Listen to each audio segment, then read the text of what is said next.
गई तो मेरी नंद ने और मेरी सास ने मिलके मुझे इतना मारा कि मेरा बच्चा ज़ाया हो गया। छोटी सी बात पे मुझे इतना मारा, मेरी ना आँख सुजा दी, मेरी पसली डैमेज कर दी। मैं बच्ची। मैं 4 माह की हामला थी और मेरी सास ने मुझे मार के धक्के दे के घर से बाहर निकाल दिया है। इतना मेरा शौहर इतना ज़ालिम था कि उसको अपने बच्चों का भी एहसास नहीं था। आज मैं अपने वालिद के साथ गुर्बत भरी ज़िंदगी गुजार रही हूँ। फाइनली मुझे ये बताएं कि अगर कोई अल्लाह का नेक बंदा आपके घर के अखराजात उठा लेता है, सिलाई मशीन लेके दे देता है, घर का जो किराया वगैरह सारे मामलात जो हैं वो हल करता है, तो उससे हलाली रिश्ता निकाह कायम कर लेंगी? जी बिल्कुल, कर लूँगी। भाई ऐसा टाइम होता है कि कभी मेरे बच्चे का दूध पूरा नहीं होता और कभी हमारे घर की रोटी पूरी नहीं होती। अगर कोई अल्लाह का नेक बंदा ये वीडियो देख रहा है, इनसे हलाली रिश्ता निकाह कायम कर सकता है या इनके अखराजात उठा सकता है या सिलाई मशीन लेके दे सकता है, तो स्क्रीन पर शो होने वाले नंबर पर रब्ता कर सकता है अपनी। अस्सलाम वालेकुम नाज़रीन, आपका मेज़बान मुजाहिद ने अब आपकी खिदमत में हाजिर है और आप देख रहे हैं एमएन पॉइंट। नाज़रीन, मेरे साथ आप बैठे जिस बहन को देख रहे हैं, इनका वालिद मज़दूर था, मज़दूरी करता था और अपने घर का निज़ाम चलाता था। इनके वालिद ने अपनी मुंह बोली बहन के घर इनकी शादी की और उसके बाद इनकी ज़िंदगी बड़ी ख़राब हो गई, इनको बड़ी मुश्किलात का सामना करना पड़ा। इनकी क्या कहानी है ये इनसे जानते हैं। अस्सलाम वालेकुम। वालेकुम सलाम। कितनी उम्र है? 24 साल। मुझे बताइएगा कि आपके जो अब्बू हैं, जो वालिद हैं, वो क्या काम करते थे? वो फर्नीचर का काम करते थे। कितना कमा लेते थे? काफ़ी अच्छा कमा लेते थे कि उससे हमारी स्कूल की फ़ीस भी दी जाती थी, सब कुछ होता था अच्छे से। आप पढ़ी लिखी हैं? नहीं, उन पापा को अपने काम में लॉस हो गया था जिसकी वजह से हमारे हालात एकदम बहुत ज़्यादा ख़राब हो गए थे। हमें पढ़ाई मतलब भी थोड़ा बहुत भी नहीं पढ़ी लिखी, स्कूल गई हैं वैसे आप? जी मैट्रिक की है, उससे आगे पढ़ाई छोड़नी पड़ी थी। जिसके घर आपकी शादी हुई वो लड़का कौन था, क्या लगता था आपका? वो मेरे बाबा की मुँह बोली बहन बनी थी। यहीं फर्नीचर बनवाने आती थी तो वहाँ से उनकी सलाम दुआ बढ़ती गई, पापा ने उन्हें बहन बनाया। अच्छा। तो उनकी मुँह बोली बहन का वो भाई था जिससे उन्होंने मेरी शादी की यानी थी। कि वो मुंह बोली बहन जो कि दुकान पर फर्नीचर बनवाने आई, आपके वालिद के साथ उनकी दुआ सलाम हो गई। जी बिल्कुल। कितने बहन भाई हैं आप? हम 3 बहनें हैं, 1 भाई है। भाई कितनी उम्र है? 12 साल। कैसे घर का निज़ाम चलता है, कौन चलाता है अभी? अभी तो कोई भी नहीं चला रहा क्योंकि मेरे पापा को कैंसर हो गया और उसकी लास्ट स्टेज है।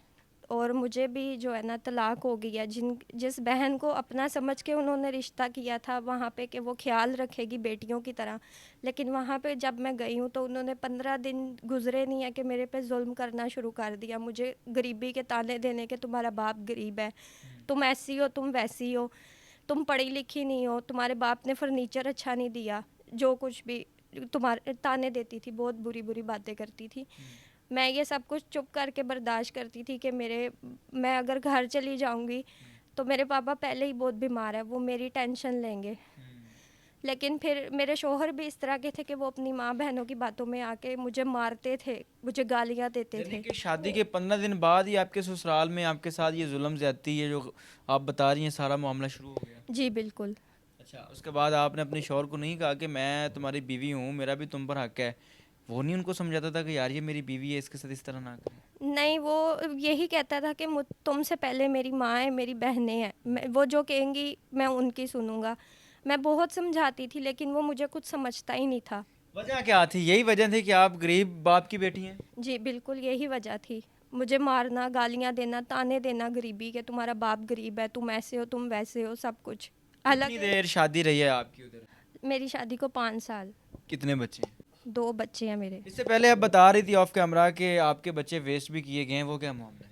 जी, वो मेरे शौहर ने मेरी सास के कहने पे मुझे मारा था और मैं गुस्से में अपने घर चली गई। मैंने अपने पापा को बताया, उन्होंने भी गुस्से में आके गालियाँ वगैरह उनको दी। 2-3 महीने मैं वहाँ रही, तब मुझे प्रेगनेंसी थी फर्स्ट। 3 महीने बाद मेरे शौहर ने, मेरी सास ने बहाने लगाए कि मैं तुम्हें कुछ नहीं कहूँगा, तुम वापस आ जाओ, हम सब कुछ ख़त्म कर देंगे। मुझे बहाने से बुलाया और मैं चली गई क्योंकि मेरे पापा के भी हालात ख़राब थे। जब मैं वहाँ गई तो मेरी नंद ने और मेरी सास ने मिलके मुझे इतना मारा कि मेरा बच्चा ज़ाया हो गया। उन्होंने अगले दिन ही मेरी डीएनसी जाके करवाई और यही बोला सबको कि कोई प्रेगनेंसी नहीं थी, झूठ बोला, मेरे घर से राब्ता ख़त्म कर दिया। यानी कि पहले मार मार के आपका बच्चा वेस्ट किया और उसके बाद उल्टा इल्ज़ाम लगा दिया कि बच्चा था ही नहीं। बिल्कुल ऐसे ही है, इसी ने कुछ किया होगा, इसने गोलियां खाई हैं, सब कुछ किया, इसने ख़त्म किया, मुझ पे उल्टा इल्ज़ाम लगाया है। तो ये सारी जुल्म ज़्यादतियाँ बर्दाश्त कर रही थी, इसके बावजूद फिर तलाक क्यों हुई, किस वजह से हुई, कहाँ जाके हुई?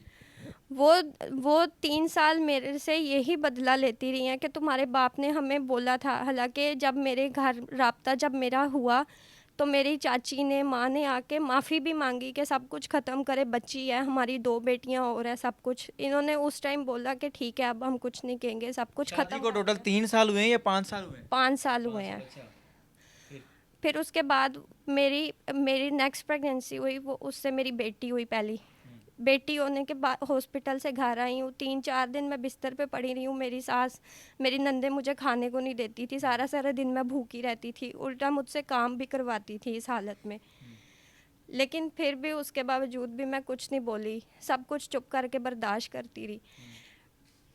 मेरी बेटी 3 माह की हुई, मेरी नंद ने फिर छोटी सी बात पे मुझे इतना मारा, मेरी ना आँख सुजा दी, मेरी पसली डैमेज कर दी। मैं बच्चे होने के बावजूद भी उनको एहसास नहीं हुआ, अब तो बच्चे हो गए हैं, चलें अब जो है ये हमारे घर का हिस्सा बन चुके हैं, बच्चे आ गए हैं, बच्चों की परवरिश करेगी, माँ बन गई, इसके बावजूद भी उनको एहसास नहीं आया? नहीं, वो मुझ पे उल्टे सीधे इल्ज़ाम लगाती थी कि मसलन किस चीज़ का? तुम 2 नंबर हो, हम घर पे नहीं होते, मेरा बेटा घर पे नहीं होता, तो तुम जो है ना लड़कों को घर लेके आती हो, तुम 2 नंबर गलत काम करती हो। मैं वो इल्ज़ाम भी चुप करके बर्दाश्त करती रही। मेरी ऐसा क्यों कहते थे? ऐसी कि उन्होंने आपके अंदर हरकत देखी, कोई वजह थी क्या? क्यों क्यों ऐसे कहते क्यों थे? वो सिर्फ बदला लेने के लिए कहते थे मुझे कि मैं कोई ऐसी हरकत करूं तो वो जो है ना और उल्टा मुझ पे इल्ज़ाम लगाएं कि हमारी बहू नहीं ठीक। उन्होंने एक रात मुझे मार मार के घर से बाहर निकाल दिया, मेरी बेटी ले ली मुझसे। मैं सारी रात दरवाजे पे बाहर बैठती रही, रोती फिर कि मेरी बेटी मुझे वापस कर दे, मैं चली जाऊंगी यहाँ से, लेकिन उन्होंने मेरी सुनी नहीं। बेटी होने के बावजूद भी शौहर जो है वो आपका एहसास नहीं करता था? बिल्कुल एहसास नहीं करते थे। उन्होंने प्रेगनेंसी के बीच में मुझे 2-3 दफ़ा इतना मारा था कि मैं हॉस्पिटल दाखिल होके आई थी। डॉक्टर्स ने भी बोला था कि नेक्स्ट टाइम इसके साथ कुछ ऐसा हुआ तो बच्ची और जो है ना माँ को, दोनों को जो है ना जान का खतरा है। नाज़रीन, इमेजिन करें कि कैसा होगा वह शख्स जो कि अपनी हामला बीवी को मारता होगा, अपनी हामला बीवी पर तशद्दुद करता होगा। कैसा होगा शख्स जिसके घर अल्लाह पाक ने रहमत भेजी, उसके बावजूद भी उसको एहसास ना हुआ कि ये मेरी बीवी है, मैंने इसके साथ प्यार से रहना है, उसने हुस्न सलूक के साथ रहना है। अच्छा, मुझे बताइएगा कि आज कंडीशन क्या है, किस तरीके से ज़िंदगी गुजार रही हैं और कहाँ पर हैं? मेरे शोहर ने मेरी सास के कहने पे, अपनी बहनों के कहने पे मुझे तलाक दे दी है। मैं अब अपने बाप के घर हूँ, मेरे 2 बच्चे हैं। अच्छा। जी, और मेरे पापा को कैंसर है जिसकी वजह से वो काम नहीं कर सकते। हमने पढ़ाई छोड़ दी थी हालात ख़राब की वजह से, तो हमें अच्छी जॉब्स भी नहीं बहनों को मिलती। मेरी मम्मा भी बीमार हैं, वो भी काम नहीं कर सकती। अभी जिस घर में आप रह रही हैं, घर अपना है, किराए का है, किसका घर है? नहीं, वो घर भी किराए का है। कितना हमने किराया देते हैं? 9,000। 9,000 घर का किराया है, जाहिर सी बात है बिल वगैरह भी आता होगा, तो कैसे घर का सारा निज़ाम चलता है, कैसे अखराजात पूरे करती हैं? बहुत मुश्किल से 3 माह के से हमने घर का किराया नहीं दिया। मेरा बच्चा है 3 माह का, मेरी बेटी है 3 साल की, उनके मेरे बच्चे का दूध का खर्चा, सब कुछ बहुत मुश्किल से मैनेज हो रहा है। सब कुछ, हमें जॉब्स भी नहीं मिल रही, जहाँ जाती हैं लोग गंदी नज़रों से देखते हैं या गलत काम करने को बोलते हैं। वालिद बीमार हैं, जाहिर सी बात है उनको भी मेडिसिन की ज़रूरत होती होगी, तो उनकी दवाइयाँ कहाँ से आती हैं? उनकी दवाइयाँ भी नहीं हम ले सकते क्योंकि उनका कैंसर का इलाज चल रहा है, सरकारी हॉस्पिटल पे रहा है, लेकिन जो दवाइयाँ होती हैं वो बाहर की होती हैं, जो हम नहीं ले सकते। बहुत मुश्किल से सब कुछ मैनेज हो रहा है। अगर कोई अल्लाह का नेक बंदा ये सारी चीज़ें आपकी प्रोवाइड कर देता, आपके अखराजात उठा लेता है, घर के किराए वगैरह की सारी ज़िम्मेदारी उठा लेता है, आपके सर पर हाथ रखता है, तो क्या ख्याल है उसके साथ हलाली रिश्ता निकाह कायम कर लेंगी? देखें, कोई ऐसा नहीं करता, जो भी देखता है गलत नज़र से देखता है। कोई किसी के आजकल के दौर में काम नहीं आता। हमारे रिश्तेदारों ने, हमारे अपनों ने हमें छोड़ दिया, तो किसी पे इस तरह एतबार करना बहुत मुश्किल है। लेकिन अगर कोई अल्लाह का नेक बंदा मेरे बच्चों को अपने बच्चों की तरह समझता है, उनका तालीम का हर चीज़ का करता है कि हाँ मैं तुम्हारे बच्चे संभालूंगा, सब कुछ करूँगा।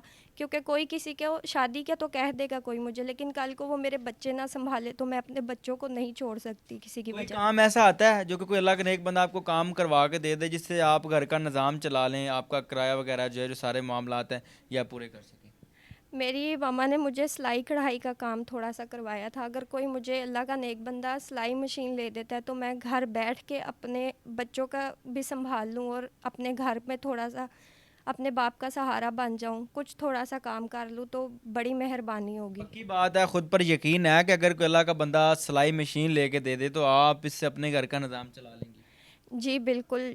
सबसे जितनी ठोकरें खाई हैं अपने आप को इतना मजबूत किया कि मैं अपने अभी भी अपने बाप का, अपने बच्चों का सहारा बन सकती हूँ। फाइनली मुझे ये बताएं कि अगर कोई अल्लाह का नेक बंदा आपके घर के अखराजात उठा लेता है, सिलाई मशीन लेके दे देता है, घर का जो किराया वगैरह सारे मामलात जो हैं वो हल करता है, तो उससे हलाली रिश्ता निकाह कायम कर लेंगी? जी बिल्कुल, कर लूँगी। अगर कोई अल्लाह का नेक बंदा ये वीडियो देख रहा है, इनसे हलाली रिश्ता निकाह कायम कर सकता है या इनके अखराजात उठा सकता है या सिलाई मशीन लेके दे सकता है, तो स्क्रीन पर शो होने वाले नंबर पर रब्ता कर सकता है। अपनी कीमती राय का इज़हार ज़रूर कीजिएगा। देखते रहिए एमएन पॉइंट। अल्लाह निगहबान।